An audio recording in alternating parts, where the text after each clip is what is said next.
MOS fifth മൊഡ്യൂളിൽ last പാർട്ടിൽ വരുന്ന 2 ഡെറിവേഷനുണ്ട്. ഒരു സിലിണ്ടറിൻ്റെ ഡെറിവേഷനും ഒരു സ്ഫിയറിൻ്റെ ഡെറിവേഷനും.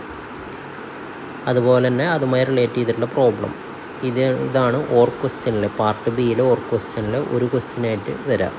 അപ്പോൾ അതിൽ ഫസ്റ്റ് ഡെറിവേഷനാണ് derive the expressions for various stresses and strain in thin cylinders due to the internal pressure.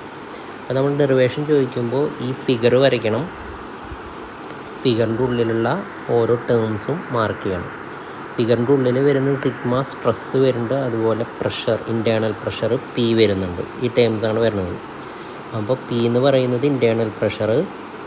അപ്പോൾ നമ്മൾ ഡിറൈവ് ചെയ്യുമ്പോൾ ആദ്യം ഇക്വേറ്റ് ചെയ്യേണ്ട ഫോഴ്സുകൾ തമ്മിൽ വേണ്ടിയിട്ട് വേണം ഇക്വേറ്റ് ചെയ്യാൻ. ആദ്യം ഇക്വേറ്റ് ചെയ്യേണ്ടത് total force of the strip equal to അവിടുത്തെ pressure into change in length, pressure into D into L. D എന്ന് പറയുന്നത് ഡയാമീറ്റർ, എൽ എന്ന് പറയുന്നത് ടോട്ടൽ ലെങ്ത്ത്. ഇനി അവിടുത്തെ റെസിസ്റ്റിംഗ് ഫോഴ്സ് എന്ന് പറയുന്നത് sigma into 2T into L. രണ്ട് ഫോഴ്സുകളും തമ്മിൽ മൂന്നാമത്തെ സ്റ്റെപ്പിൽ ഇക്വേറ്റ് ചെയ്യും. അതിൽ നിന്ന് ക്യാൻസൽ ചെയ്യാനുള്ളതൊക്കെ ക്യാൻസൽ ചെയ്തിട്ട് സിഗ്മയ്ക്കുള്ള ഇക്വേഷൻ ഫോം ചെയ്യും. ആ സിഗ്മ അല്ലെങ്കിൽ ആ സ്ട്രെസ്സിനെ പറയുന്നതാണ് സിഗ്മ ഈക്വൽ ടു PD/2T.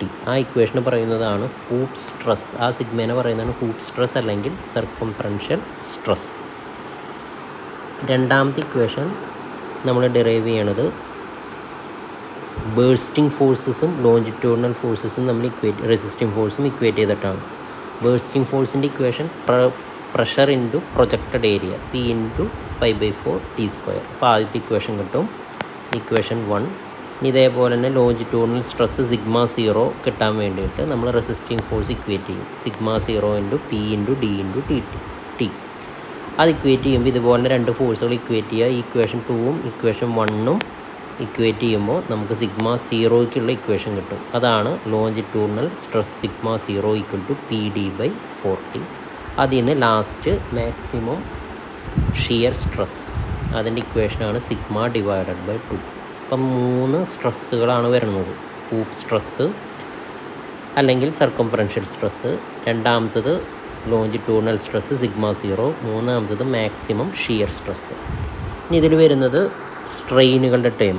ആദ്യം ഹൂപ്പ് സ്ട്രെയിൻ ΔD/D, അതിൻ്റെ ഇക്വേഷനാണ് ഇത്. അല്ലെങ്കിൽ ഈ ഇക്വേഷൻ പഠിച്ചിട്ട് മറ്റേ വാല്യൂസ് ഇതിലിട്ട് കൊടുത്താലും മതി.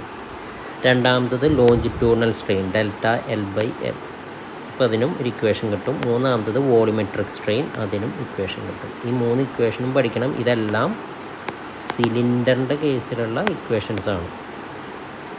അതിൽ ഓരോ ടേംസ്, ഇതിൽ 1/m എന്ന് പറയുന്നത് പോയ്സൺസ് റേഷ്യോ ആണ്, m എന്ന് പറയുന്നത് എഫിഷ്യൻസിയാണ്, T തിക്നെസ് ആണ്, D ഡയാമീറ്റർ ആണ്. അപ്പോൾ ക്വസ്റ്റ്യനിൽ ചിലപ്പോൾ m എന്ന് പറഞ്ഞിട്ടാവും തരാം, അല്ലെങ്കിൽ മ്യൂ പോയ്സൺസ് റേഷ്യോ ആയിരിക്കും ക്വസ്റ്റ്യനിൽ തരാം. അതിന് വെച്ചിട്ട് വേണം ഈ ഇക്വേഷൻസ് അപ്ലൈ ചെയ്യാൻ.